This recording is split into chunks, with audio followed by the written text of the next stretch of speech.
Мырзаке Өзгөн Мадумаровты депутат кылып шайласа, Санкт-Петербургда Адахан Мадумаровты 11 мамлекеттин парламенти биригип, 11 мамлекеттин төрагаларынын төрагасы кылып шайлап отурат.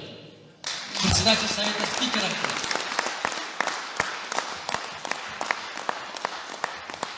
Мага ушул эл аралык маселелерди тынчтык жолу менен, сүйлөшүү жолу менен, дипломатия жолу менен чечкендигибиз үчүн мага билесиздерби, өтө сейрек инсандарга бериле турган баягы Россиянын аскер күчтөрүнүн уюштуруучусу генерал Маргелов деген бар. Ошол Маргелов атындагы орден бар. Муну эң мыкты жетишкен гана могу жерде Бакыт мырза отурат, билсеңиз керек. Ошол Маргелов атындагы орденди тапшырып отурушат мага. Мен айтып атам.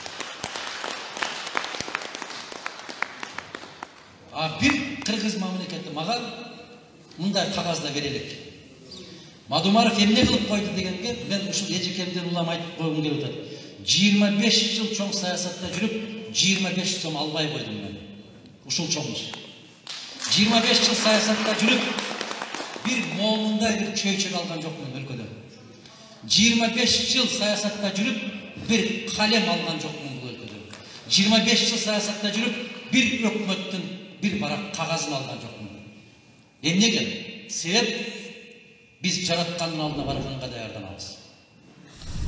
Жараткандын алдына барганда генералдык прокуроруң дагы, жогорку сотуң дагы, спикериң дагы сени сактап кала албайт.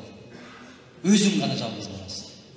Баарыбызга жараткан Аллах ушул сыноолорунда адамдык жүзүбүз менен, бекем ыйманыбыз менен ушул сыноолордон өткөн күндөрдү насип эткен болсун. Жалаң жакшылыктарда, тойлордо, жолугушуп жүргөн күндөрдү насип этсин. Келгениңиздерге чоң рахмат.